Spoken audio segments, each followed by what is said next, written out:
हम भारत के लोग चाय कैसे बनाते हैं? पहले पानी डालते हैं, उसमें थोड़ा सा दूध डालते हैं, फिर चीनी डालते हैं, फिर चाय की पत्ती डालते हैं। मन किया तो उसमें थोड़ा बहुत मसाला भी ऐड करते हैं, अदरक, काली मिर्च वगैरह बहुत सारी चीज़ें। वो बात की बात है, पर चाय किससे बनता है? दूध, पानी, चीनी, चाय की पत्ती, इन्हीं से हम बनाते हैं। जब हम चाय पीते हैं, चाय पीने के बाद जब वो ब्लड में अब्जॉर्ब होता है, तो फिर उसके बाद वो शरीर में जाकर करता क्या है? आखिरकार हम भारतीयों को चाय की इतनी लत क्यों है? चलिए जानना शुरू करते हैं। चाय हमने पिया, हमारे पेट में गया, चाय पच गई। चाय में जो दूध होगा उससे हमें प्रोटीन मिल जाएगा, फैट मिल जाएगा और कार्बोहाइड्रेट मिल जाएगा। ये सब शरीर में जाकर अब्जॉर्ब हो जाएंगे। चीनी जो कि पूरी तरीके से ग्लूकोज होता है, वो हमारे शरीर में या तो ग्लाइकोजन के रूप में स्टोर हो जाएगी या फिर उसका ऑक्सीडेशन होने लगेगा एनर्जी पाने के लिए। पानी को तो आप जानते ही हो, पानी ब्लड में अब्जॉर्ब होगा, फिर किडनी में प्रोसेस होकर एक्सेसिव वाटर यूरिन के थ्रू निकल जाएगा। लेकिन ये जो चाय है, चाय की पत्ती, जब ये खून में मिल गई तो क्या होगा? चाय में मूलतः 4-5 केमिकल कंपाउंड पाए जाते हैं जो कि हमारे शरीर पर प्रत्यक्ष और अप्रत्यक्ष रूप से बहुत तीव्र प्रभाव डालते हैं जब उसे लॉन्ग टर्म में इस्तेमाल किया जाए। चाय में तो सबसे पहले होता है कैफीन, दूसरे पर होता है पॉलीफेनॉल्स, तीसरे पर होता है टैनिन्स, उसके बाद कुछ अमीनो एसिड्स, बहुत थोड़े से विटामिन्स और मिनरल्स, कुछ पिगमेंट्स जो चाय को कलर देते हैं, और कुछ वॉलेटाइल सब्सटेंसेस जिसके वजह से हमें चाय में सुगंध आता है।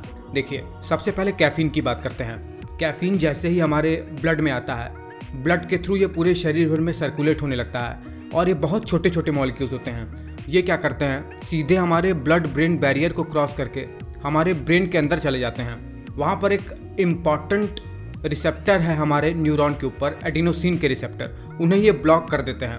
ये एडिनोसिन के रिसेप्टर क्या करते हैं? इन्हीं की वजह से हमें नींद आती है, इन्हीं की वजह से हमें स्लीपीनेस, थोड़ा थकावट सा और आलस सा महसूस होता है। कैफीन जैसे गया, वहाँ पर इन रिसेप्टर से बाइंड हुआ, हमें आलस आना बंद, हम ज़बरदस्ती ही अलर्टनेस महसूस करने लगते हैं। बॉडी का जो नेचुरल प्रोसेस है आलस आना, उसको ये ब्लॉक कर देगा। और क्या, काम करना है, रात भर जगना है, तो बस चाय कॉफ़ी उठाए, पीना शुरू किए, कैफीन का इंटेक लिए, बस एनर्जी आ गई।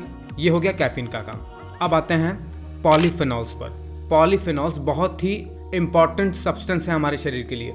ये एंटीऑक्सीडेंट्स होते हैं। एंटीऑक्सीडेंट्स क्या होते हैं? हमारा शरीर जब हम एक्सरसाइज करते हैं, बहुत ज़्यादा धूप दौड़ करते हैं, धूप से हमारी स्किन जब डैमेज होती है तो कुछ ऐसे वेस्ट प्रोडक्ट हमारे शरीर में जनरेट होने लगते हैं जिन्हें फ्री रेडिकल्स कहते हैं। ये एंटीऑक्सीडेंट्स इन फ्री रेडिकल्स को किल करने का काम करते हैं, इन्हें शरीर से बाहर निकालने का काम करते हैं, जिससे हमें कैंसर ना हो, कोई भयानक बीमारी ना हो। बहुत इंपॉर्टेंट है एंटीऑक्सीडेंट।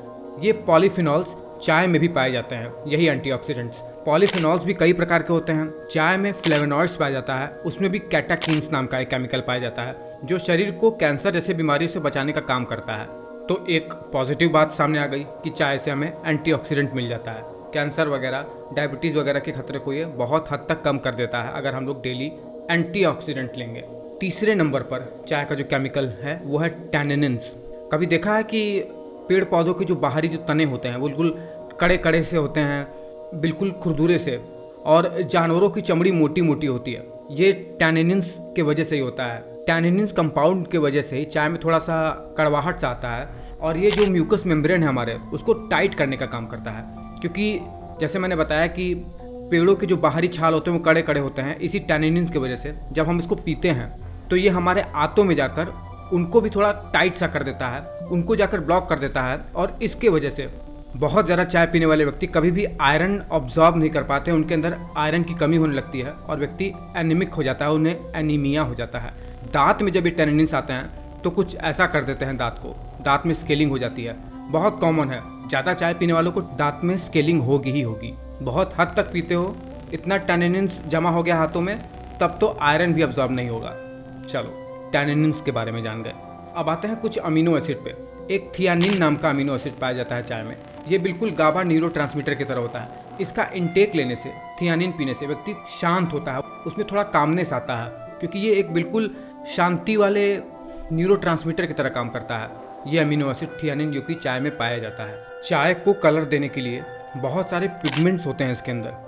जब चाय की पत्ती हरी हरी होती है तो इसमें क्लोरोफिल्स पाए जाते हैं। जब चाय की पत्ती को सुखा देते हैं तो यही क्लोरोफिल्स डार्क कलर के हो जाते हैं, और इनमें एक स्पेशल पिगमेंट भी होता है इस चाय की पत्ती में। ये होता है कैरोटिनॉइड्स। इसी की वजह से चाय का जो कलर है थोड़ा सा ब्राउनिश पीले रंग का आता है, और ये भी एक एंटीऑक्सीडेंट की तरह काम करता है।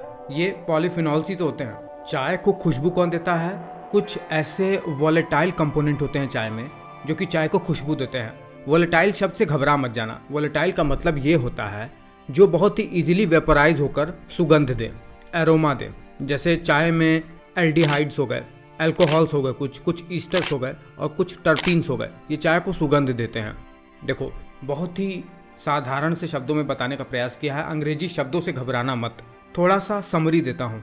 देखो, चाय में कैफीन होता है जो हमें कभी नींद नहीं आने देता है। चाय पिए, ब्रेन में कैफीन अपना काम किया, हमें नींद नहीं आएगी, हम अलर्ट महसूस करेंगे। दूसरा क्या होता है? टैनिन्स। टैनिन्स क्या करता है? पेट में जाकर आयरन अब्जॉर्ब होने नहीं देता है, दांतों में स्केलिंग करता है। इसी की वजह से ही जानवरों की चमड़ी से लेदर बन जाती है, टैनिन्स की वजह से। पॉलीफिनॉल्स होता है जो कि बहुत ही अच्छा है हमारे हेल्थ के लिए, एंटीऑक्सीडेंट है। इससे शरीर में जो वेस्ट प्रोडक्ट बनते हैं फ्री रेडिकल, इन्हें खत्म करने का काम करता है। हमें कैंसर नहीं होता, डायबिटीज़ जैसी चीज़ें नहीं होती हैं। थोड़े बहुत मिनरल्स होते हैं सुगंध के लिए, कुछ अल्कोहल, एल्डिहाइड जैसी चीज़ें होती हैं। बस चाय खून में गया तो थोड़ा बहुत अच्छा भी करता है, थोड़ा बहुत बुरा भी करता है। ऐसा बिल्कुल नहीं कि चाय बहुत हेल्दी ही है या चाय बहुत अनहेल्दी ही है। बस अपने अपने फ़ायदे हैं, जैसा चाहो वैसा इस्तेमाल कर लो।